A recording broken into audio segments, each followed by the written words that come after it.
பாக்கியராஜன் எந்திரிக்கும் போதே சொல்லிட்டாரு, நீ அர்ஜென்ட்டா போகணுமோ அப்படின்னு. எல்லா ஃபங்க்ஷன்லயும் அப்படித்தான் அப்படின்றதுல இல்லை சார், உண்மையாவே நீ கொஞ்சம் வெளியே வேலை. இந்த மேடையை அலங்கரித்துக் கொண்டிருக்கும் அனைத்து திரையுலக நடிகர்களுக்கும், இயக்குநர்களுக்கும், நடிகை நட்சத்திரங்களுக்கும், பின்னால் அமர்ந்திருக்கும் இந்த திரைப்படத்தின் முன்னணி நடிகர்களுக்கும், எதிர்காலத்தில் நடிகர்களாக போக உருவெடுக்கப் போகிற அனைத்து பத்திரிகையாளர்களுக்கும், இன்னைக்கு நடிக்கிறதுக்கு வாய்ப்பு கிடைச்சா எல்லாரும் நடிக்கிறதுக்கு ரெடியா இருக்கணும். ஏன்னா அதுதான் இன்னைக்கு இருக்கிறதுலயே ஈஸியான தொழிலா தெரியும். முதல்ல அது கஷ்டம். நடிக்கிறதுக்கு வாய்ப்பு கேட்க போகணும்னா சிவாஜி சார் படத்தோட வசனத்தை எல்லாம் நம்ம பேசி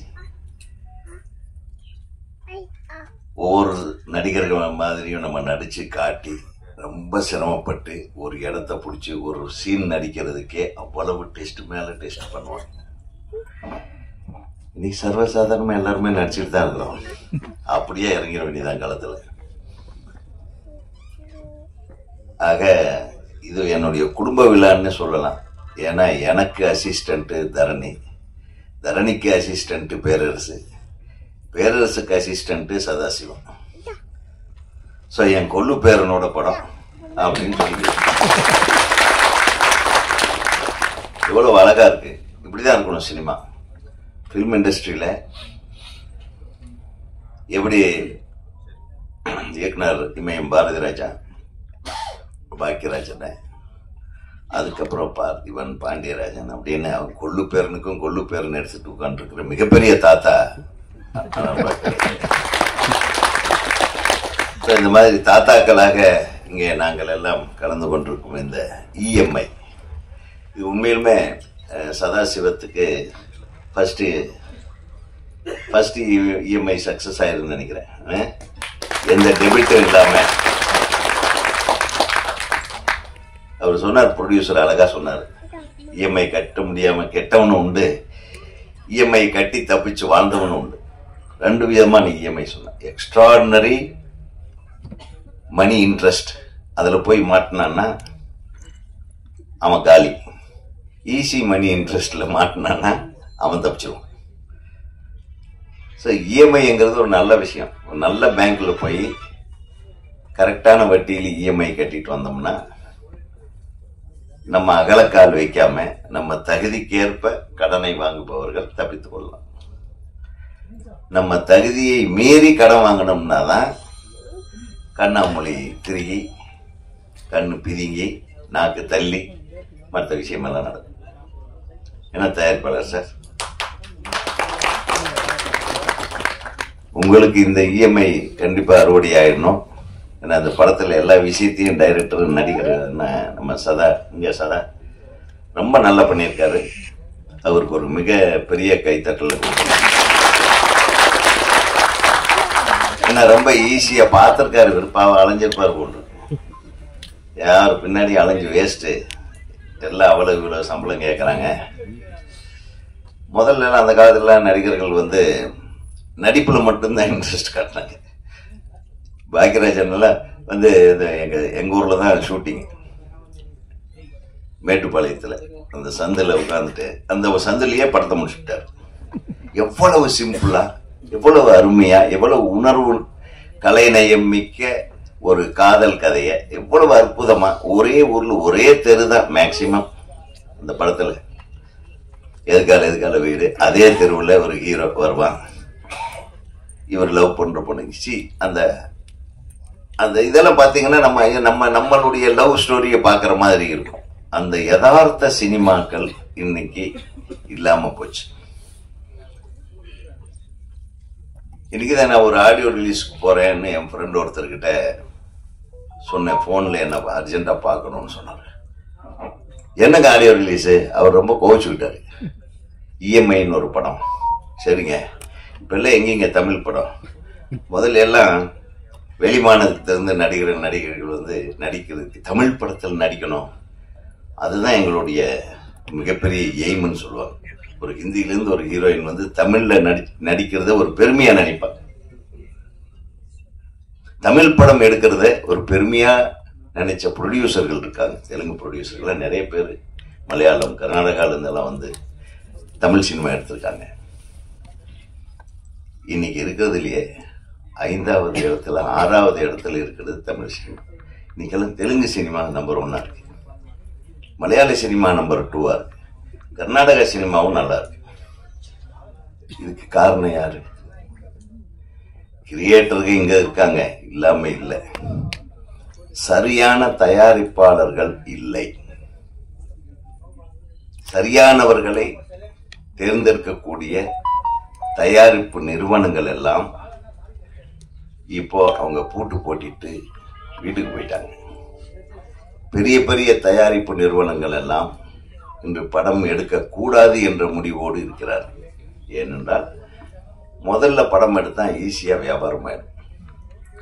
இப்போ முந்தானை முடிச்சாகட்டும், எஜமான் ஆகட்டும், அதே பேரரசு பண்ண அஜித் படம், என்ன படம் அது, திருப்பதி, இதெல்லாம் வந்து எனக்கு தெரிய ஏவிஎம் வந்து பூஜை எண்ணிக்கை எல்லாத்துக்கும் செட்டில்மெண்ட் முடிஞ்சிடும். பூஜை எண்ணிக்கை லாபம் இவ்வளவு என்று தெரிந்து போய்விடும். அப்படி இருந்த சினிமா இன்னைக்கு எங்க இருக்கு? எவ்வளவு போராட்டமா இருக்கு. ஒரு கதை முடிவு பண்ற வரையிலும் நடிகர் நடிகைகளை முடிவு பண்ண முடியறதில்லை. ஷூட்டிங் போற வரையிலும் இவர் தான் நடிக்க போறாருன்னு யாருக்கும் தெரியாது. அப்படியே முடிஞ்சாலும் இந்த படம் அப்படியே தொடங்கினாலும் இந்த படம் முடியுமா முடியாதான்னு தெரியாது. அப்படியே முடிஞ்சாலும் இந்த படம் ரிலீஸ் ஆகுமா ரிலீஸ் ஆகாதுன்னு தெரியாது. யார் வந்து ரிலீஸ் பண்ண போறாரு, எப்ப ரிலீஸ் பண்ண போறாருன்னு தெரியாது. அப்படியே ரிலீஸ் ஆனாலும் எந்த தியேட்டர்ல ஓடுதுன்னு இந்த ப்ரொடியூசருக்கும் தெரியாது, டைரக்டருக்கும் தெரியாது. என்ன தமிழ் சினிமா? கொஞ்சம் சற்று சிந்திக்க வேண்டிய விஷயம்.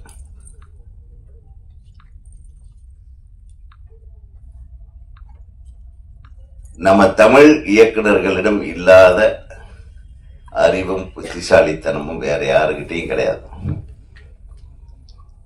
சிறந்த தமிழ் படைப்பாளிகளை பயன்படுத்திக் கொள்ள தவறுகிறார்கள் இப்போது படம் எடுக்க வருகிறவர்கள் என்பதைத்தான் நான் சொல்ல வேண்டும். அல்லது இப்போது படம் எடுக்க வருகிறவர்கள் எல்லாம் சிறந்த படம் எடுக்க வேண்டும் என்ற அவசியம் இல்லை. ஒன்னா ஒரு பெரிய ஹீரோ இருக்கணும், ஒரு பிசினஸ், இந்த ஹீரோ இந்த இது இப்படி போட்டு இப்படி போட்டா இவ்வளவு கோடி பிசினஸ், அவ்வளவுதான். அதுல கதையெல்லாம் இருக்குன்னு அவசியமே கிடையாது. அப்பெல்லாம் வந்து ஒரு 16 படம் ரிலீஸ் ஆகும். என்ன நம்ம ஒரு தீபாவளிக்கு சரி, ஒரு ஏப்ரல் 14th தமிழ் வருஷப்பிறப்பு அன்னைக்கு 16 படம் எல்லாம் ரிலீஸ், 17 படம் ரிலீஸ் ஆயிடும். 16 படம் ஹிட் ஆயிடும். ஒரு 12 படம் 100 நாள் ஓடிடும். ஒரு 5 படம் 175 நாள் ஓடும். ஒவ்வொரு படமும் ஒவ்வொரு கதை களத்தோட இருக்கும். ஒரு ஊரில் ஒரு ராஜகுமாரி ஓடும், ஒரு எஜமான் ஓடும், ஒரு வால்டர் வெற்றிவேல் ஓடும். ஒவ்வொன்றும் ஒவ்வொரு வேற வேற மாதிரி கதை களத்தோட. ஒவ்வொரு நடிகர்களுக்குள்ளும் ஒரு போட்டி இருக்கும். ஒவ்வொரு இயக்குநர்களும் பார்த்தோம்னா அவன் அந்த மணிக்கு இந்த படம் தான் ஓடுது அவனும் அப்படி. ஆனா எல்லா இயக்குநர்களும் நாங்கள் நட்போடு தான் இருப்போம். எங்கள் படங்கள் தான் எங்களுக்கு எதிரியே தவிர எங்கள் படைப்பாற்றல் எங்களுக்கு எதிரியாக இருந்ததே இல்லை. இப்போ அந்த மாதிரியான ஹெல்த்தி சினிமா இல்லையே என்ற ஒரு வருத்தம். இன்னொரு பெரிய காமெடி என்னன்னா, இந்த காலத்துல டைரக்டர்களையே போன்ல பிடிக்க முடிய மாட்டேங்க. ரொம்ப ரொம்ப கஷ்டமா இருக்கு மனசுக்கு. ஒரு டைரக்டரை பாராட்டலாம், இந்த படம் நல்லா எடுத்திருக்கிறாருன்னா போன் எடுக்க மாட்டாங்க. கேட்டா அந்த நம்பர் போன வாரம் தாங்க இருந்தது, இந்த வாரம் வேற மாத்திட்டாங்க. எங்கே நோக்கி போய்கொண்டிருக்கிறது தமிழ் சினிமா? இது எல்லாம் திருத்துவதற்காகத்தான் இந்த இஎம்ஐ மாதிரியான படங்களை நம்ம ஆதரிக்க வேண்டும். 15 படம் பெரிய படங்கள் ரிலீஸ் ஆகுது, ஒரு படம் 2 படம் தான் ஓடுது. ஆனா 100 படம் சின்ன படங்கள் ரிலீஸ் ஆனாலும் 15 சின்ன படங்கள் ஓடிட்டு இருக்கு இன்னைக்கு. அதை தான் இன்றைக்கு சிறிய திரைப்படங்களுக்கு உண்டான ஒரு வேல்யூ. கடந்த இந்த வருஷம் எடுத்து பாத்தீங்கன்னா நிறைய சின்ன படங்கள் ஓடி இருக்கு. குடும்பஸ்தன், லப்பர் பந்து, இது நம்ம கேள்விப்படாத ஒரு விஷயம். ரிலீஸ் ஆகிற வரையிலும் இதெல்லாம் ஒரு என்னங்க படம் அப்படின்னா, ஆனா ஏன் ஓடுது? ஒரு நல்ல மேட்டர், அழகான நல்ல படைப்பாளிகள் இருக்கிறார்கள். அவர்களை தேடுங்கள், அவர்களை கண்டுபிடிங்கள். அதில் ஒருவராக நம்ம சதாசிவத்தை எதிர்பார்ப்போம். இந்த படத்துல நல்லா இருந்தது, இந்த கண்டென்ட் இஸ் குட். அது எந்த அளவுக்கு அவர் ஆழமா சொல்லியிருக்காருன்றது முழு படத்தை பார்த்தா தான் தெரியும். தம்பி நல்லாவே நடிச்சிருக்கீங்க. உங்களுக்கு என்னுடைய வாழ்த்துக்கள். ஏன்னா உங்களுக்கு பரவாயில்ல, நீங்க கட்டி பிடிக்கிறத விட பொண்ணோட அப்பாவை அந்த பொண்ணை கட்டி பிடிக்கிறது மட்டும் ஸ்பெஷலா காட்டியிருக்கீங்க. அது ஏன்னு தெரியல, உங்க குருநாதன்றதுனாலையும் எதிர்போட்டு எங்களுக்கெல்லாம் ஒரு மாதிரி வைத்திருச்சல என்ன. அது எப்படி அவர் பேக்ரவுண்ட்ல அப்படி கப்புன்னு கட்டி பிடிக்கிறாங்க. ஆஹா,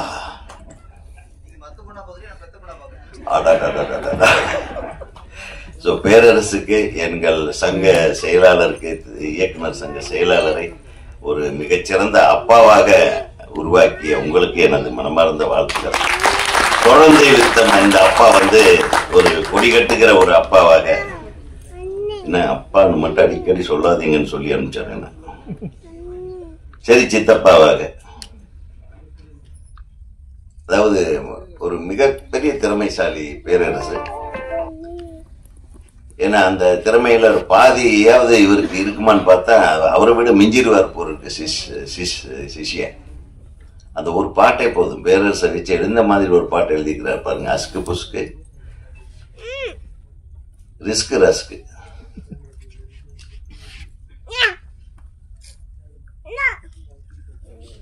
ஒரு மிகப்பெரிய ஒரு ஹிட்டு பாட்டு அது. அது வேணா நிச்சயமா, ஏன்னா விஜய் படத்துல நான் திருப்பி திருப்பி சொல்லுவேன், திருப்பாச்சிலையும் சிவகாசிலையும் எழுதின பாட்டெல்லாம் தாறுமாறு.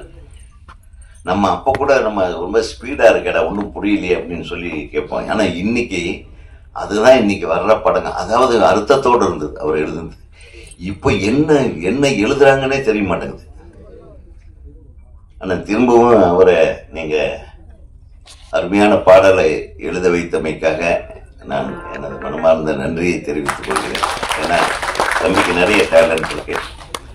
தொடர்ந்து அண்ணன் பாக்கியராஜ் அவர்களும், அந்த மேடையில் அமர்ந்திருக்கும் அனைத்து பெரியவர்களும், என்னுடைய நண்பர்களும் எல்லாம் பேசவிருக்கிற காரணத்தினால், இந்த திரைப்படத்தின் ஹீரோயினும் நல்லா தான் நடிச்சிருக்கீங்க கண்ணே. நீங்க அது வேற, நான் உங்களை சொல்லலன்னு உங்க அப்பா கோச்சுக்கு போறாரு. நல்லா நடிச்சிருக்கேன். அப்புறம் இசையமைப்பாளரை பத்தி சொல்லணும். அவருடைய விழா இன்னைக்கு, வாங்க, அவர் ஒரு இசையமைப்பாளராக வர வேண்டும். அதே மாதிரி நல்ல இசை, இனிமையான இசை மட்டுமல்ல, நல்ல லிரிக்ஸ் எல்லாம் கேட்குற மாதிரியான இசை போடுங்க. உங்களுக்கு நிச்சயமாக ஒரு நல்ல எதிர்காலம் இந்த திரைப்படத்தின் மூலம் உருவாக இருக்கிறது என்பதை நான் தெரிவித்துக் கொள்கிறேன். அனைவருக்கும் மாலை வணக்கம். முதல்ல இந்த படத்துடைய தயாரிப்பாளருக்கு நான் மனமார்ந்த நன்றியை தெரிவிச்சுக்கிறேன். படத்தில் நான் வந்த சீனை விட அதிகமாக எனக்கு போஸ்டர் வச்சிருக்காரு. அதுவே எனக்கு ரொம்ப சந்தோஷமா இருந்தது. நான் அப்போ வீட்டில் எங்கள் அப்பாட்ட வரும்போது சொல்லிட்டு வந்தேன், இனி அஜித்துக்கு அப்புறம் நான் தான் அப்படின்னு. என்ன சொல்கிறேன் அப்படின்னாரு.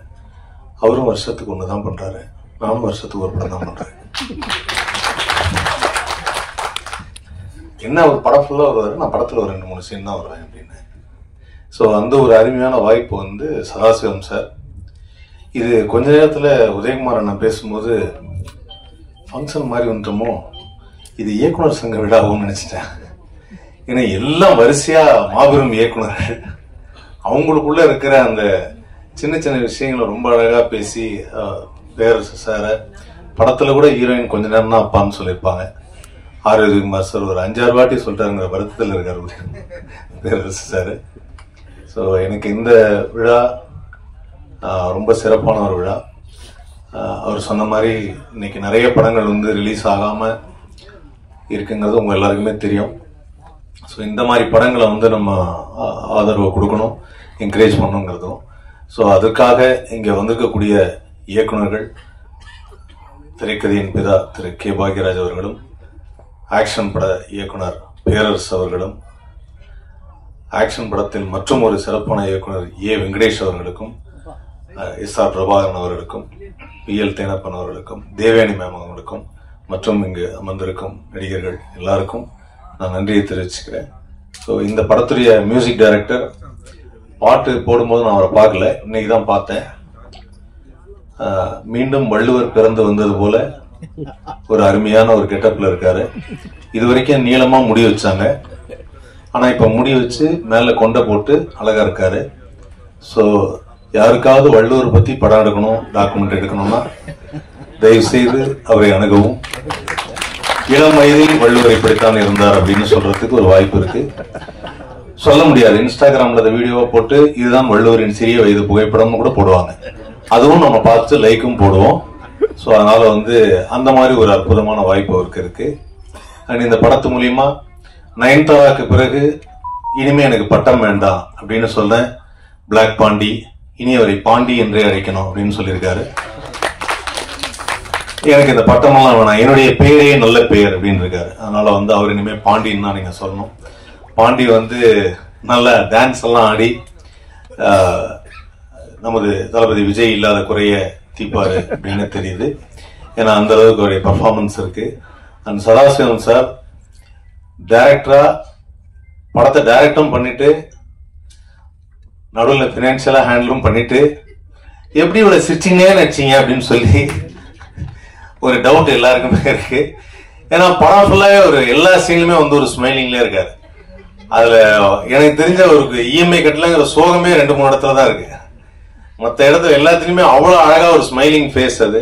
ஸோ அந்த ஃபேஸ் எனக்கு ரொம்ப பிடிச்சிருந்தது சதாசிவம் சார். நான் உங்களோட பெரிய ஃபேன் ஆயிட்டேன். ஸோ இந்த படத்துடைய மியூசிக் டைரக்டர், கேமராமேன் எல்லாருமே ரொம்ப நல்லா பண்ணியிருக்காங்க. அண்ட் ஏற்கனவே சொன்ன மாதிரி பெரிய படங்கள், பெரிய இன்னைக்கு இருக்கிற தயாரிப்பாளர்கள் எல்லாருமே என்னோட ஃப்ரெண்ட் ஒருத்தர் கதை சொல்ல போனாரு. படம் என்ன தம்பி, ஒரு 40 கோடி ரூபா பட்ஜெட் இருக்குமோ ஒருத்தர் கேட்டாரு. இல்லை சார் 4 கோடி ரூபா.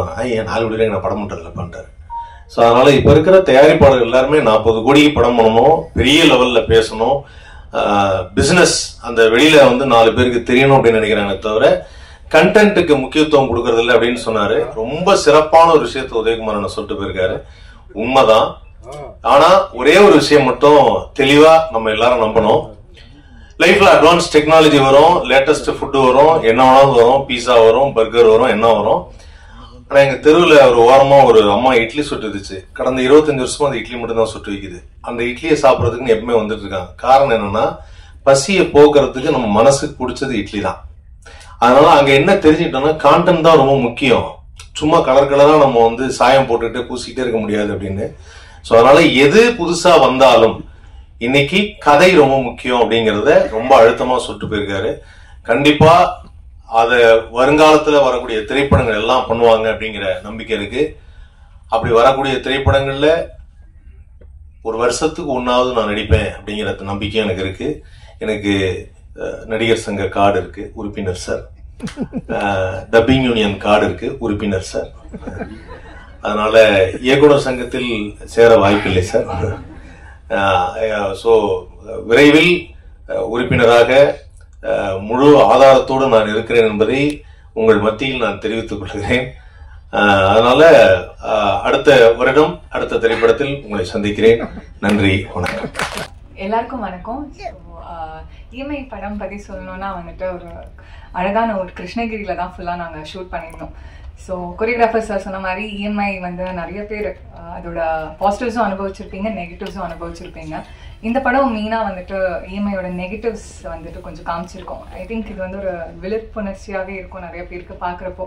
பிகாஸ் எல்லாமே எந்த அளவுக்கு நம்ம ஆசைப்படுறோம்னு ஒன்று இருக்கு, எந்த அளவுக்கு நம்மளால பண்ண முடியும்னு ஒன்று இருக்கு.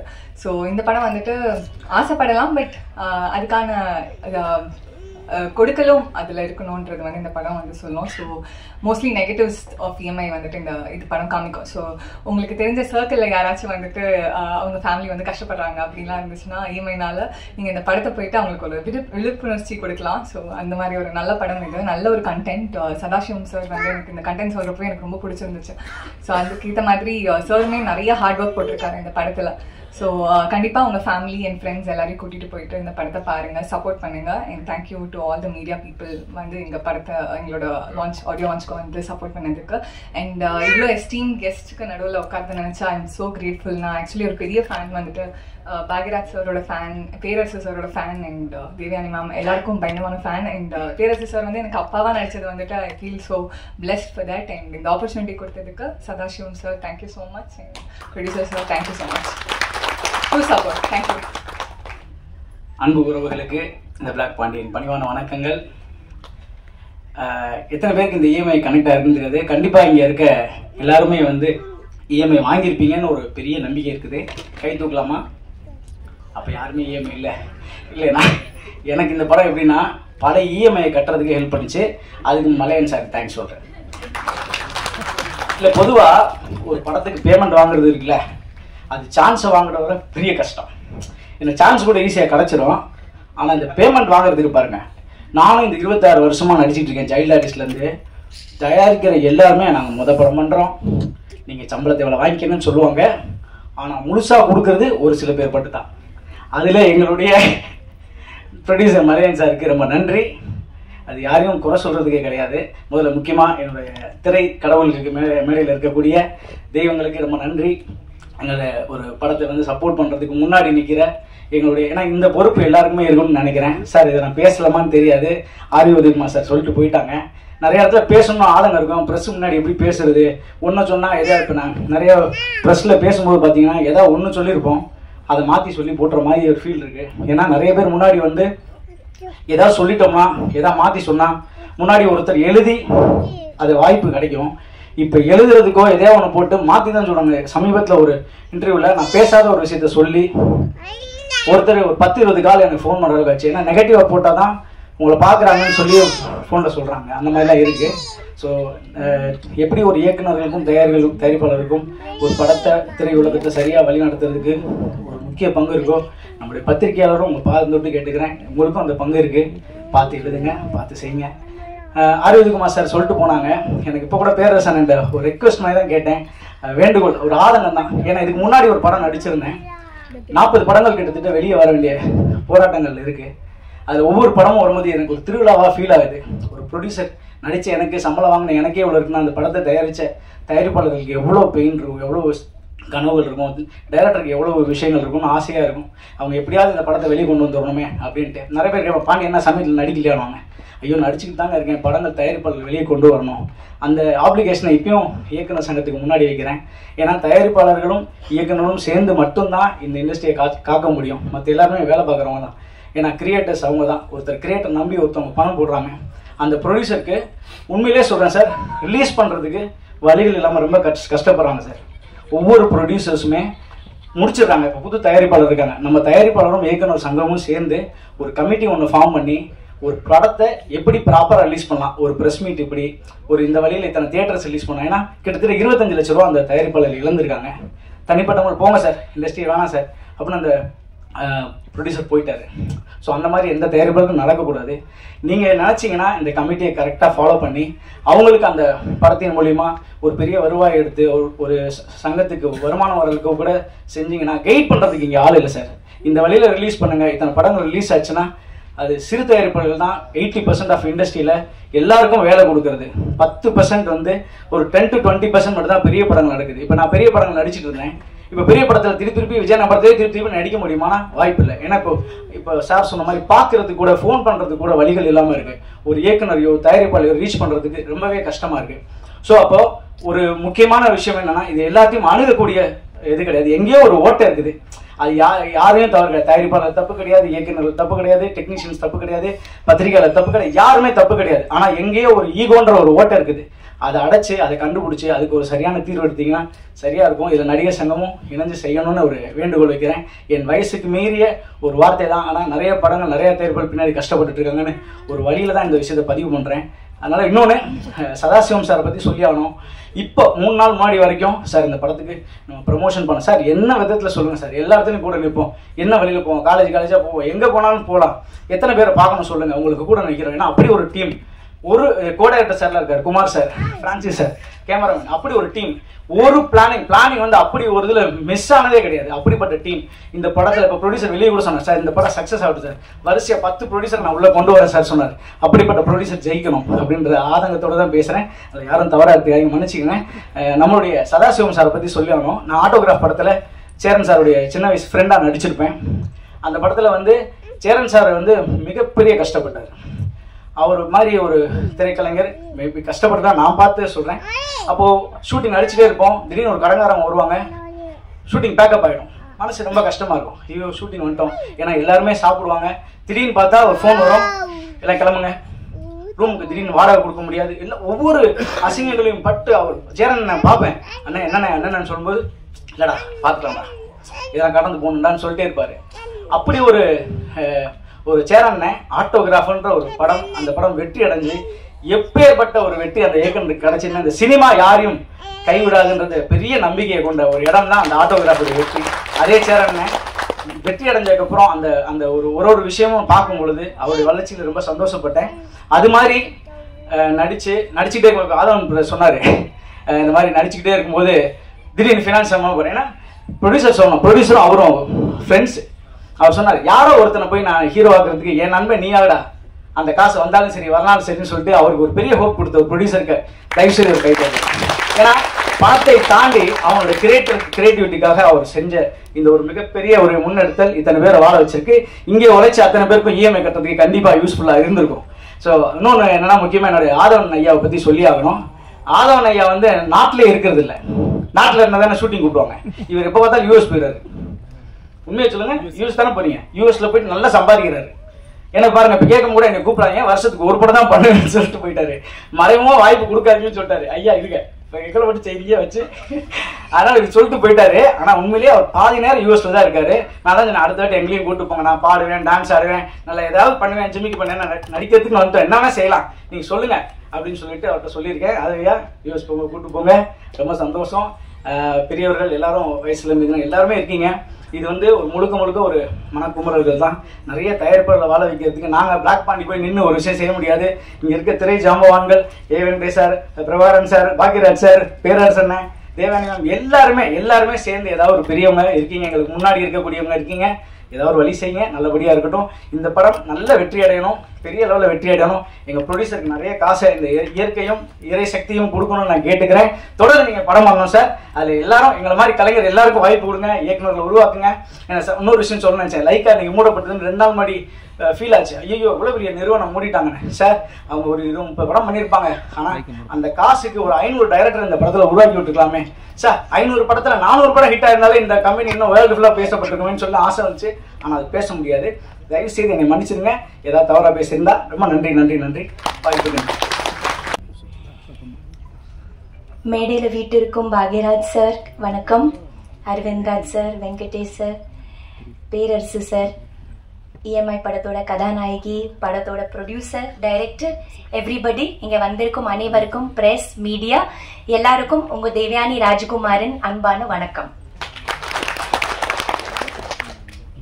எனக்கு டைரக்டர்ஸ் யூனியனில் இருந்து இஎம்ஐயோட போஸ்டர் அனுப்புனாங்க, இந்த மாதிரி கலந்து கொள்ள வேண்டும் அப்படி சொல்லி. அதை பார்த்த உடனே எனக்கு ரொம்ப பிடிச்சிருந்தது. இஎம்ஐ டைட்டிலே ரொம்ப பிடிச்சிருந்தது. எல்லாருக்கும் கனெக்ட் ஆகிற மாதிரி டைட்டில், யூனிவர்சல் டைட்டில் தான் அது. ஸோ இஎம்ஐ இல்லாமல் யாராலே இருக்க முடியாது போல இருக்கேன். அப்படி ஒரு லைஃப்ல நம்ம வந்திருக்கோம். நல்லதும் கெட்டதும் கரெக்டா நம்ம அதை யூஸ் பண்ணா அதை விட ஒரு சிறப்பான ஒரு விஷயம் இல்லை இஎம்ஐ, இல்லையா? வீடு வாங்குறதுல இருந்து வண்டி வாங்குறதுல இருந்து எல்லாத்துக்கும் உதவுது இது. ஆனா அது வந்து தப்பா நம்ம ஓவரா பண்ணிட்டோம்னா கூட அது கெடுதல் தான். ஸோ எந்த அளவுக்கு அதை யூஸ் பண்றோமோ அதுதான் அது.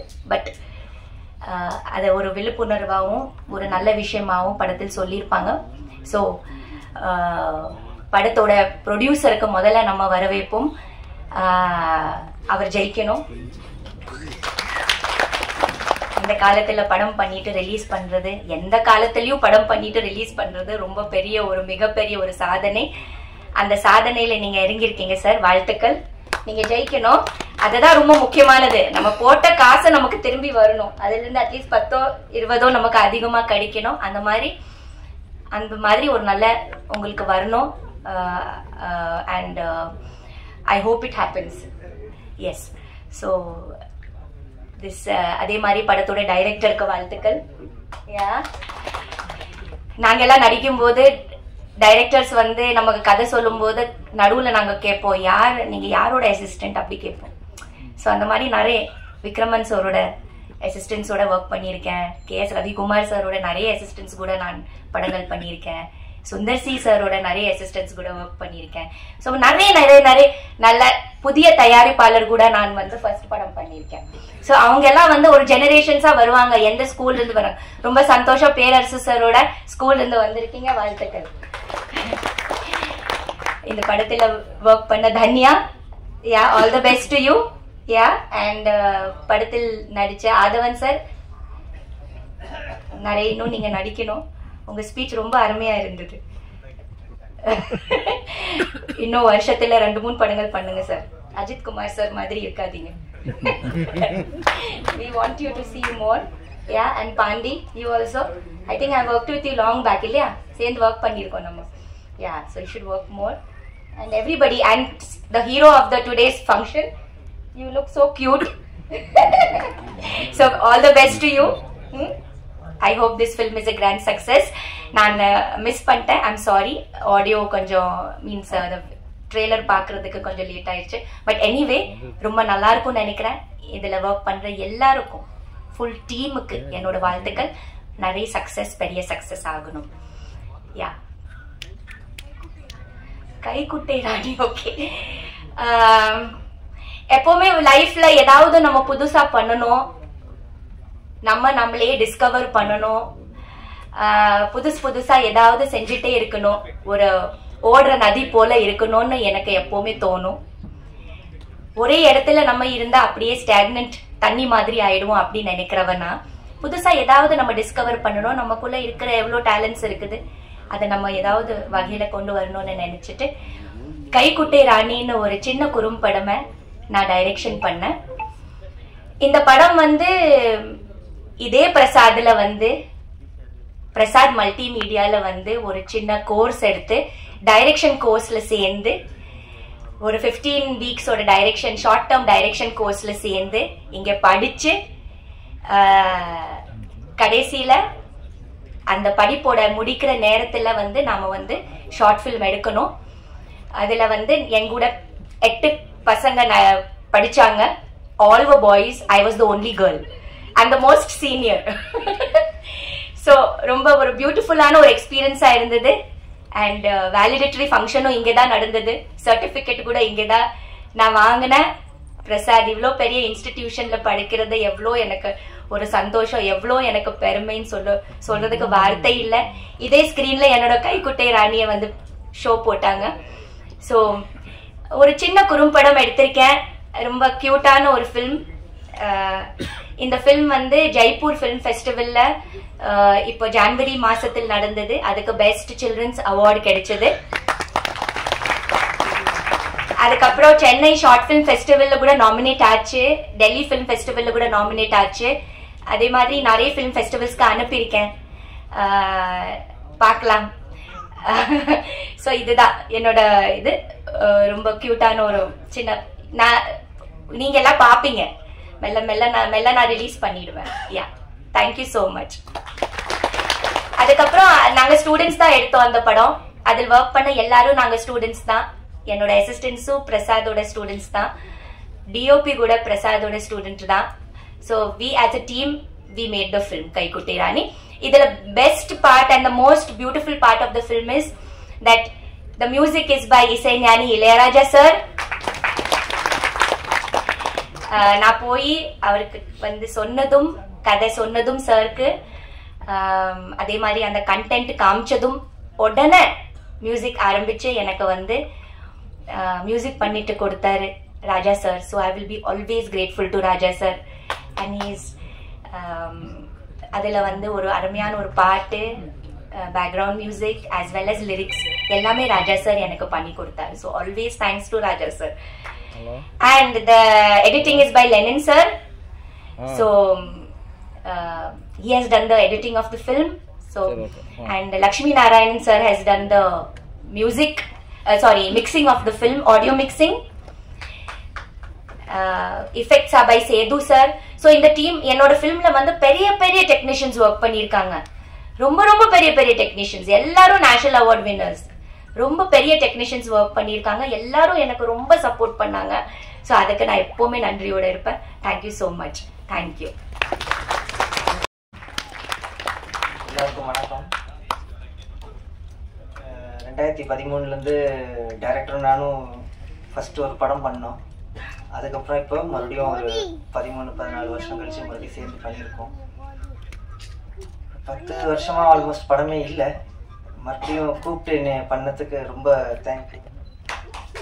அது மலையன் சாரும் ரொம்ப சப்போர்ட்டிவாக இருந்து எனக்கு எல்லாமே நல்லா செஞ்சு கொடுத்தாரு. அவருக்கும் ரொம்ப தேங்க்யூ. அவர்கள், தேவயானி அவர்கள் மற்றும் அரவிந்த்ராஜ் அவர்கள், SR பிரபாகரன் அவர்கள், இந்த படம் சம்பந்தப்பட்ட அதாவது ஹீரோவாகவும் இயக்குநராக இருக்கும் சதாசிவம், ஹீரோயின், இசையமைப்பாளர் ஸ்ரீநாத் மற்றும் தயாரிப்பாளர் உள்பட நம்ம ஆதவன், பாண்டி எல்லோருக்கும் என்னுடைய மனமார்ந்த வாழ்த்துக்கள். இயக்குனர் சங்கத்தில் ஆதவன் தான் சொன்னார்ல, இயக்குனர் சங்கமே உட்காந்துருக்குன்னு, எல்லாம் பேரரசு சார் அவர்களுக்காக தான். பரவாயில்ல, இவர் நம்ம பிரபாகரனையாவது பேரரசு சார் கூப்பிட்டாரு, என்னைய வந்து யாரும் கூப்பிடல, நம்பியை கூப்பிட்டாப்புல. எங்கள் யூனியனுடைய ஒருங்கிணைப்பாளர் நம்பி வந்து ஃபோன் பண்ணி, சார் இந்த படத்தை ஆடியோ ஃபங்க்ஷன் நீங்கள் வரணும் அப்படின்னாரு. அப்படியா அப்படின்னா, இல்லை சார் நீ இது வந்து பேரரசு சாருடைய அசிஸ்டண்ட் அப்படின்னாரு. பேரரசு சார் அசிஸ்டன்ட் சொன்னோன்னா அப்புறம் மறுக்க முடியாது, கண்டிப்பாக வந்து தான் ஆகணும். ஏன்னா பேரரசு வந்து அந்த அளவுக்கு எங்கள் சங்கத்துக்கு வந்து இன்னைக்கு உழைச்சிட்டு இருக்கிற ஒரு உழைப்பாளி. ஸோ அந்த அன்னைக்கு நானும் சங்கத்தின் இணைச் செயலாளர்ன்ற முறையில் கண்டிப்பாக அந்த ஃபங்க்ஷனை கலந்துக்கணுன்ட்டு வந்தேன். பொதுவாக வந்து பார்த்தீங்கன்னா இயக்குனர் சங்கத்தில் இருக்கக்கூடிய மெம்பர்ஸில் 90% ஆட்களுக்கு வந்து இவருடைய பாதிப்பு இல்லாமல் அவங்க சினிமாவுக்கு வந்திருக்கவே மாட்டாங்க. அதுதான் எங்கள் எழுத்தாளர் சங்க தலைவர் திரு பாக்கியராஜ் சார் அவர்கள். எந்த டைரக்டர் கேட்டாலும் சரிதான், அவருடைய பாதிப்பு, அவர் படங்களை பார்த்தோம், அவருடைய இன்ஸ்பிரேஷன் இருந்துச்சு அப்படின்னு சொல்லுவாங்க. அந்த அளவுக்கு பாக்கியராஜ் சார் வந்து எல்லாத்துக்குமே தெரியும். நான் மீண்டும் அவரை பற்றி சொல்லிட்டு இருக்கிறதுக்கு ஒரு எதுக்காக இந்த விஷயத்த சொல்ல வரேன்னா, பாக்கியராஜ் சார் அவர்கள் வந்து நான் முதலாக சந்தித்தது ஒரு விமான பயணத்துல தான். நான் அவருடைய தீவிர ரசிகன், அவருடைய படங்கள் ரெஃபரன்ஸ் அவ்வளோ பார்ப்பேன். ஆனால் ஃபர்ஸ்ட் ஏர்போர்ட்டில் பார்க்குறப்ப இது ஃப்ளைட்டில் உள்ளதான் உட்காரும் போது தான் பார்க்குறேன், என் பக்கத்தில் வந்து உட்காருதான் அவர். எனக்கு ஷாக்கு, உடம்புலாம் வதவெல்லாம் விளக்குது. ஒரு புக்கோட உட்காந்துருந்தாரு. வணக்கம் சார் அப்படின்னா திரும்பி பார்த்துட்டு வணக்கம் அப்படின்னா, சார் நீங்கள் மறந்துருப்பீங்க, எனக்கு ஞாபகம் இருக்கு, அதை புக்கை படிச்சுட்டு அப்போ சார் நான் டைரக்டர் வெங்கடேஷன் தெரியும் அப்படின்னாரு. அப்போ நான் சொன்னேன், அவருடைய படங்களை பற்றி நான் பேசிக்கிட்டு இருந்தேன். சார் நீங்கள் விடியவரை காத்துற படத்தை திரும்ப ரீமேக் பண்ணலாமா சார் அப்படின்னு அவர்கிட்ட கேட்டேன். இது இருக்கும் ஒரு 12 வருஷமாக இருக்கும், ரீமேக் பண்ணலாமா சார் அப்படின்னு கேட்கும்போது, நான் பண்ணணும் ஐடியா வச்சிருக்கேன் அப்படின்னு சொன்னார். அந்த மாதிரி அவருடைய படங்கள் எல்லாமே ஒரு இன்னை வரைக்கும் படைப்பாளர்களுக்கு வந்து ஒரு ரெஃபரன்ஸ் தான்.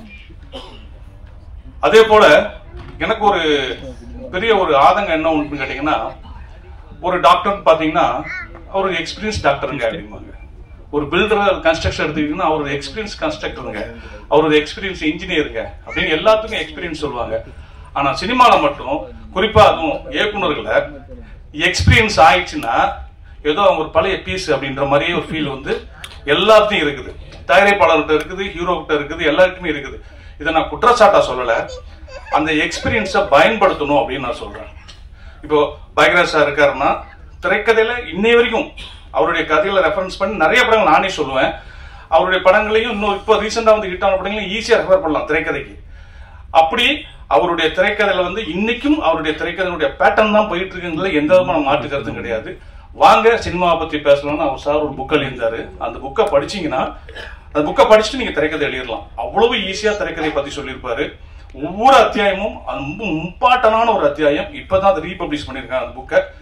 நம்ம திரையுலக நண்பர்கள் யாராவது சினிமா ஆர்வலராக இருந்தீங்கன்னா அந்த புக்கை வாங்கி படிங்க. அவ்வளோ இன்ஃபர்மேஷன் அந்த புக்கில் இருக்கும். சரி, இப்போ என்ன மேட்ரு, மலையாளத்துல சமீபத்தில் ஒரு பட்டையை கிளப்பிட்டு இருக்கிற ஒரு நடிகர் கம் இயக்குனர் அப்படின்னா ஃபாசில் ஜோசப். அவருடைய படங்கள் எல்லாமே அங்கே ஹிட்டு. அவர் கதை எழுதி வேற டேரக்டர் பண்ணாலும் அந்த படம் ஹிட். அப்படி அவர் வந்து கதைகளை வந்து ரொம்ப சூப்பரா பண்ணிட்டு இருக்காரு. நம்ம இங்க பேசிட்டு இருக்கோமே, உதயகுமார் ஆரம்பிச்சு எல்லாருமே, நானும் பல மேடையில பேசிருக்கேன், கண்டென்ட்னு. அந்த கண்டென்ட் என்னங்கிறதுக்கு அவர் படங்கள் தான் உதாரணம். ஸோ கண்டென்ட் எங்கேயுமே இல்லை, லைஃப்ல இருக்குது, அங்கிருந்து எடுத்து பண்ணாலே அந்த படங்களுக்கு ஹிட் ஆகும் அப்படின்னு அவர் வாசில் ஜோசப் படி எல்லா படத்துலயும் இருக்குது. இதை நமக்கு அப்பவே காட்டிட்டாரு நம்ம திரையுலக ஜாம்பவான் திரு கே. பாக்யராஜ் சார் அவர்கள். கோயம்புத்தூர் நமக்கு தெரியாத ஊரெல்லாமே அவர் படத்துல வந்து சொல்லியிருப்பாரு. நிறைய சம்பவங்கள் அவர் படத்துல, மௌன கீதங்கள் ஆரம்பிச்சு உருகை ஓசை ஆகட்டும், எல்லா படங்களையுமே அவருடைய அந்த கேரக்டருடைய எளிமை, அவர் எங்கேயோ பார்த்த எங்கேயோ சந்தித்த மனிதர்ல ஹீரோ ஆக்கிடுவாரு. எங்கேயோ மறக்க முடியாத ஒரு கேரக்டர் சந்திச்சிருப்பாரு, அதை வந்து அவர் வந்து ஒரு கேரக்டரா மாத்திடுவாரு. ஒரே ஓசல சங்கிலி முருகன் கேரக்டர் எப்படி வந்துச்சுன்னு அந்த புக்ல எழுதியிருப்பாரு பாருங்க, அவ்வளவு அழகா இருக்கும். இதைத்தான் ஃபாஜில் ஜோசப் பண்ணிட்டு இருக்காருன்னு நான் சொல்றேன். ஆரம்ப காலத்துல பாலச்சந்திர மேனன் ஒருத்தர் இருந்தார் சாருடைய பீரியட்ல. சார் ஹீரோ நடிச்சிட்டு இருக்கும்போது அங்க சாருடைய படங்கள் மாதிரியே அங்க பாலச்சந்திர மேனன் பண்ணிட்டு இருந்தாரு. இப்போ பாசில் ஜோசப் பண்ணிட்டு இருக்காரு. சோ இன்னைக்கு வர்ற இயக்குனர்கள் எல்லாருமே பாக்யராஜ் சார் பேட்டர்ன்ல வந்து கதையை எடுத்து ட்ரெண்டு கிட்ட பண்ணாங்கன்னா நிச்சயமா அது ஹிட் ஆகும். சமீபத்திய உதாரணம் மீண்டும் சொல்கிறேன், ஆணித்தரமாக சொல்கிறேன், டிராகன். அந்த இயக்குனர் எடுத்த அந்த இதுக்கு முன்னாடி லவ் டுடே ஆகட்டும், டிராகன் ஆகட்டும், கதை இன்னைக்கு ட்ரெண்ட்ல இருக்கும். ஆனா பிரசன்டேஷன் எல்லாமே சாருடைய படங்களுடைய பேட்டர்ன்ல இருக்கும். அவர் பார்த்துலாம் பண்ணல, பேட்டர்ன்ல இருக்கும்னு நான் சொல்ல வரேன். இப்படி நம்ம வந்து நம்ம கையிலேயே நிறைய கதைகள் இருக்குது. அந்த வகையில இந்த சதாசிவம் இஎம்ஐ வந்து அவரே பாக்யராஜ் சார் பாணியில ஹீரோவான் நடிச்சு இயக்கி இருக்கிறது மிகப்பெரிய ஒரு பாராட்டுக்குரிய விஷயம். அனைவருக்கும் வணக்கம். இந்த இஎம் இசை வெளியீட்டு விழாவில் நான் சிறப்பு விருந்தினராக கலந்துக்கிறேன். இந்த படத்தில்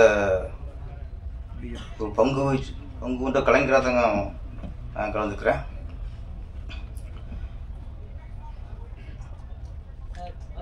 பாக்யராஜ் சார்கிட்ட ஃபோனில் தான் அழைச்சேன். மனைவி சார்கிட்ட சொல்லி என் ஹஸ்பண்ட் சொல்லுங்க அப்படின்னு சொல்லி சொன்ன உடனே எந்த மறுப்பு இல்லாமல் சார் ஒன்று வந்துட்டார். அதுக்கு ரொம்ப நன்றி சார். சினிமா வந்து ஒரு நேச்சா தான் அந்த பெருந்தன்மையெல்லாம் இருக்கும். இப்போ இங்கே இருக்க எல்லாருமே நம்ம அழைச்சி வந்திருக்கவங்க தான். வெங்கடேஷ் சார் என் மனசு அழைச்சிச்சு, அது நம்ம மூலியமா வந்துருக்கீங்க. எல்லாருக்கும் நன்றி. வெங்கடேஷ் சார் பேசும்போது பாக்யராஜ் பாதிப்பெல்லாம் யாருமே படம் பண்ண முடியாதுன்னு சொன்னார். நான் இண்டஸ்ட்ரிக்கு அசிஸ்டண்ட்டாக வரக்கு முன்னாடியே ஒரு பாதிப்பு. இங்கே வந்து நிறைய பேர் என்னவாங்க, அவர் டிஸ்கஸில் உட்காரணும், அவரோட டிஸ்கஸ் பண்ணணும், அவரோட உட்காந்து பேசுகிறதே பாக்கியம் அடிச்சுருப்பாங்க. நான் ஸ்கூலில் 10th படிச்சுக்கிற டைம் நினைக்கிறேன். ஜெமினி சினிமாவில் ஒரு போட்டி வச்சிங்க சார், கதை போட்டி. அதில் வந்து இன்ட்ரோல் வரைக்கும் கதை சொல்லிடுவார் சார் ஒரு கதையில். அதில் ஒரு தான் சொல்லிப்பார்ல, ஒரு படத்தில் வந்து இன்ட்ரோலுங்கிறது தான் ஒரு முடிச்சு. அந்த முடிச்சை எந்த அளவுக்கு நம்ம ஸ்ட்ராங்காக போடுறோமோ அந்த அளவுக்கு இன்ட்ரோல் பவராக இருக்கும். அதுக்கப்புறம் இந்த முடிச்சை அவுக்குறது, ஒவ்வொன்றும் அவுக்குறது தான் அடுத்து செகண்ட் ஹாஃப் திரைக்கதையாக சிறப்பாக அமையும். ஜெமினி சினிமாவில் இன்ட்ரோல் வரைக்கும் கதையை முடிச்சிட்டார். அதுக்கப்புறம் உள்ள கதை அங்கேயே முதல்ல சினிமாவுக்காக நான் கதையை வச்சேன். சினிமாவுக்காக ஒரு கதை யோசிக்க வச்சது பாக்யராஜ் சார் தான். யோசிச்சு போட்டிக்கு எழுதி அனுப்புனேன். ஆனால் ஒன்றும் வேலைக்கு ஆகலை. இருந்தாலும் அதான் ஃபர்ஸ்ட் சினிமாவுக்காக என்னை கதை எழுத வச்சது பாக்யராஜ் சார் தான். பாக்யராஜ் சாரை பற்றி இப்போ நிறைய பேர் பேசிட்டே இருக்கலாம். அவன் எப்படின்னா கதை, திரைக்கதை, வசனம், டைரக்ஷன், அப்புறம் மூணு தான். முன்னெல்லாம் திரைக்கதை டைரக்ஷன் தான் இருக்கும். இந்த கதை, திரைக்கதை, வசனம், டைரக்ஷன் இது 3 போட்டால் தான் அவன் தான் முழுமையான டைரக்டரு அப்படின்னு ஒரு வந்து டி ராஜேந்திர ஒருத்தர், அப்புறம் சார். அதுக்கப்புறம் அந்த இது 3 போடணும். கதை வசனம் ஒருத்தர், திரைக்கதை டைரக்ஷன் ஒருத்தர்னா அது டைரக்டருக்கு மதிப்பு இருக்காது. அப்போது ஒரு இயக்குனருக்கு மதிப்பு இழக்க செஞ்சது பாக்கிற சார் தான். அப்போ இப்போ மலையாளத்தை சொன்னீங்களே, மலையாளத்தில் வந்து எப்படின்னா இங்கே தமிழ் ஃபீல்டு ஏன் அப்படி இருக்குது, மலையாள ஃபீல்டு ஏன் இன்னைக்கு சிறந்து விளங்குது அப்படின்னா, இங்கே ப்ரொடியூசர் என்ன பண்ணுறாங்க, ஒரு பாய்காஸ்ட் ஒர்க் பண்ணியிருக்கேன் அப்படின்னு போய் நிற்கிறேன். ஆமாம், எத்தனை ஒர்க் பண்ணிக்கிறேன், பாய்காஸ்ட் 10 ஒர்க் பண்ணியிருக்கேன். முந்தான முடிச்சு ஒன்று வச்சு டார்லிங் டார்லிங் டார்லிங் டார்லிங் நான் சொல்லிட்டு ஓகே ஓகே. ஒரு கதாசிரியர், ஓகே, பட்டுக்கோட்டை புறவர் கதை, இதோட கதை சார் நான் இயக்க போகிறேன் அப்படின்னா அந்த இப்படி ஒத்துக்க மாட்டாங்க. உனக்கு கதையே பண்ண தெரியல, நீ என்னடா டைரக்டர் அங்கே அடிக்கிட்டு போகணும். நான் ஒரு நாவல் தூக்கிட்டு போயிட்டு, சார் அது நாவல் நல்லா இருக்கு சார், இதை நான் படம் பண்ணலாம்னு இருக்கேன், எனக்கு வாய்ப்பு கொடுங்க. நீ யார் ஒர்க் பண்ணியிருக்க சார்? நான் பாராஜிட்ட 5 படம் ஒர்க் பண்ணியிருக்கேன். கதை இது நாவல் சார். யார் நாவல்? வேற ஒரு கே நாராயணன் சாரோட நாவல். நம்ப மாட்டாங்க. ஏன்னா ஃபஸ்ட்டு படம் உனக்கு கதையே ஒன்று தெரியல, நீ உன்னை டேரக்ஷன் கொடுக்குறது தமிழ் பிடிச்சிட்டு சொல்கிறேன். இங்கே டைரக்டர்னா அவர் தான் கதை எழுதணும், அவர் தான் வசனம் எழுதணும், அவர் தான் திரைக்கதை எழுதணும், இப்போ அவர் தான் பாட்டு எழுதணும். நல்ல வேலை இடையில பாயகரசு வந்து இசையமைச்சிட்டாரு, பாட்டு எழுதிட்டாரு, பாட்டு பாடிட்டாரு. அதெல்லாம் கொஞ்சம் மெயில் ஏற்றலை சார். இல்லைன்னா இப்போ வரவங்களாம் கதை, திரைக்கதை, வசனம், இசை, பாடல்கள், பாட்டு பாடணும், நீ தான் டைரக்ஷன் இத்தனை இருந்தால் தான் உங்கள் டைரக்டர் ஒத்துக்கணும்னு ஆயிருக்கும். கொஞ்சம் அதில் தவிச்சிட்டோம். அதான் மலையாளத்தில் அப்படி இல்லை. மலையாளத்தில் இன்னைக்கும் ஒருத்தர் டைரக்டருக்கு என்ன அனுபவம், ஜோஷ் ஒர்க் பண்ணியிருக்கியா, பாஸ்ட் ஒர்க் பண்ணியிருக்கியா, சித்திட்டு ஒர்க் பண்ணியிருக்கியா, அப்போ இந்த பெரிய டைரக்டர்கிட்ட ஒரு 5 ஒர்க் பண்ணியிருக்காருன்னா அந்த நம்பிக்கை ஃபஸ்ட்டு வந்துடும் உங்களுக்கு. அதுக்கப்புறம் சார் என்னோட ஃப்ரெண்ட் இருக்காரு சார், இது சார் அப்படின்னு கதை டிபார்ட்மெண்ட் வேறு, டைரக்ஷன் அனுபவம் வேறு. அங்கே டைரக்ஷன் அனுபவத்தை பார்க்குறாங்க, கதையும் தன்மையை பார்க்குறாங்க. தனித்தனியாக பார்க்குறதுனால இன்றைக்கும் அந்த சொன்னீங்கள கண்டென்ட்டு அந்த கண்டென்ட்டு இன்னைக்கு இங்கே ஜெயிக்குது. அதனால் சார் உங்களால் சார் எங்களுக்கும் பாதிப்பு. எங்கள் கதை எல்லாத்தையும் கேட்குறாங்க நம்மள்கிட்ட. அப்புறம் கைக்குட்டை ராணி, தமிழ்நாட்டில் எல்லா குடும்பத்துக்கும் அவர் தான் அமுத ராணி. தேவானி மேடம், அவங்க நான் ரொம்ப மதிக்கக்கூடிய ஒரு ஆர்டிஸ்ட். தேவானி மேடம் ரொம்ப பிடிக்கும் அவங்கள, ரொம்ப நான் அவங்க மேலே அவ்வளோ மரியாதை எனக்கு. நான் எல்லாரும் பேசிட்டு சொல்லிட்டே இருப்பேன், ஏன்னா அவ்வளோ பிடிக்கும். அவங்க ஒரு ஒரு பெண்ணை பக்கம் மரியாதை வரும், அவங்களை பார்த்து அவ்வளோ மரியாதை வரும்.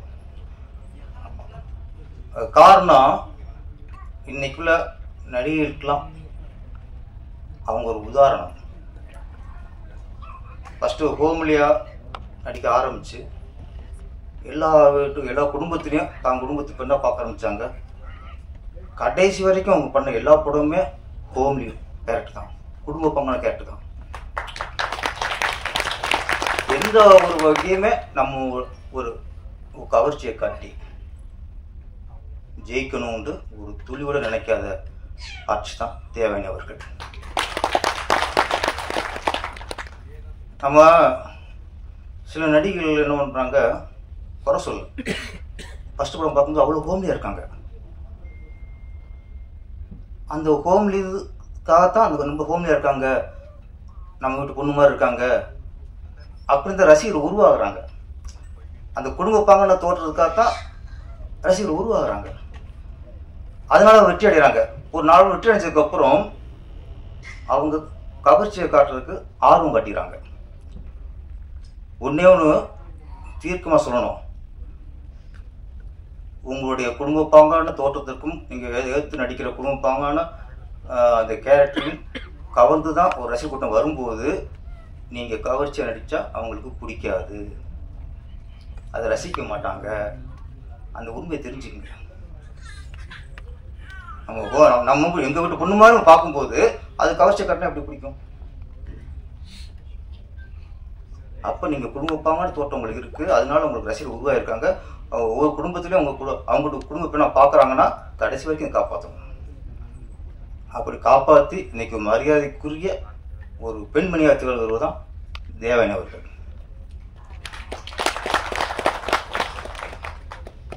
நான் ஃபர்ஸ்ட் நான் ரஜினி ரசிகர். நான் முதல்ல ஒரு ஒரு ஒரு நடிகைக்கு ரசிகரானதுன்னா எந்த நடிகை எனக்கு பிடிச்சுன்னா அமலா ரொம்ப பிடிக்கும். ஏன்னா அந்த மைதிலி கதையெல்லாம் பார்த்துட்டு அவங்க அவ்வளோ காமெடியாக இருப்பாங்க, எனக்கு அவ்வளோ பிடிக்கும். அப்புறம் தொடர்ந்து வேலைக்காரனாக இருக்கட்டும், அப்புறம் மம்முட்டி சாரோட படம் பண்ணாங்க, எல்லா படமும் அவ்வளோ காமெடி. அந்த காமெடியாக இருக்காங்கிறதுக்காகவே நான் அவங்களுக்கு ரசிகர் ஆகிட்டேன். ஒரு படம், அந்த படத்தில் பார்த்தா மாடர்ன் ட்ரெஸ் போட்டாங்க, அது பரவாயில்ல, ஒரு மாடர்ன் ட்ரெஸ் போட்டாங்க. ஒரு டாப் டிஷர்ட் போட்டு அவங்கள ஓட விடுறாங்க. ஓட விட்டாலும் பரவாயில்ல, high speed shot. Director Amala அவர்களை ஹை ஸ்பீடில் மேலே ஓட விட்டு அவங்க கவர்ச்சியை பார்க்கணும்னு நினைக்கிறாரு. ஆனால் எனக்கு பிடிக்கல, எனக்கு வெறுப்பாக இருக்கு. ஏன்னா நான் ஹோம்லிக்காக தான் அவங்களை பார்த்துருக்கேன். அப்போ அவங்க ஹோம்லியாக பார்க்குற ஒரு ஆர்டிஸ்ட்டை போய் நீங்கள் செக்ஸாக காட்டும்போது, கவர்ச்சியை காட்டும்போது அது மனசு ஏற்றுக்கொள்ளாது. இதை நிறைய ஆர்டிஸ்ட்டு புரியாமல் கவர்ச்சியாக காட்டினா தான் நிலைச்சி நிற்கணும்னு நினைக்கிறாங்க. என்னைக்கு கவர்ச்சியை காட்டுறீங்களோ அன்னைக்கு தளர்ச்சியாக மார்க்கெட். அதுக்கும் சில ஆர்டிஸ்ட் இருப்பாங்க, அவங்களுக்கு அதுதான் மூலதனமாக இருக்கும். அவங்களுக்கு அந்த உடல்வாக்கும் அவங்க கவர்ச்சிக்காக மட்டும்தான் டேரக்டர் கூப்பிடுவாங்க. அவங்க நடிச்சு போட்டோம். கோம்லி அவங்களை யாராவது கோம்லிக்கு லுக்குக்காக, குடும்ப பாங்க தோற்றத்துக்காக உங்களை ரசிக்க ஆரம்பிச்சாங்கன்னா கடைசி வரைக்கும் அதை கடைப்பிடிங்கள். அப்போ தான் தேவயானி மாதிரி இன்னைக்கும் பேசப்படலாம். ஆமாம். அப்புறம் இயக்குனரும் ஆயிட்டாங்க, கைக்குட்டை ராணி இயக்குனர். வாழ்த்துக்கள் மேடம். ஆமாம். ஆர்டிஸ்ட் நடிகைகள் வந்து முதல்ல பானுமதி அம்மா வந்து இயக்குனர் ஆனாங்க. அப்புறம் லட்சுமி மேடம் இயக்குனர் ஆனாங்க. அப்புறம் ஸ்ரீபிரியா மேடம் இயக்குனர் ஆனாங்க. லட்சுமி ராமகிருஷ்ணன் மேடம் இயக்குனர் ஆகியிருக்காங்க. நிறைய நடிகர்லாம் இயக்குனரையும் வெற்றி அடைஞ்சாங்க. பானுமதி அம்மா இயக்குனராக வெற்றி அடைஞ்சாங்க, லட்சுமி அம்மாவும் இயக்குனராக வெற்றி அடைஞ்சாங்க, ஸ்ரீபிரியா மேடமும் இயக்குனராக வெற்றி அடைஞ்சாங்க. அதே மாதிரி அந்த வருஷத்தில் இந்த கைக்குட்ட ராணியும் மகாராணியாக உருவாக வேண்டும். அந்த ராணிக்கு ஒரு வெற்றி கிரீடம் தலையில் சூட்ட வேண்டும். வாழ்த்துக்கள் மேடம்.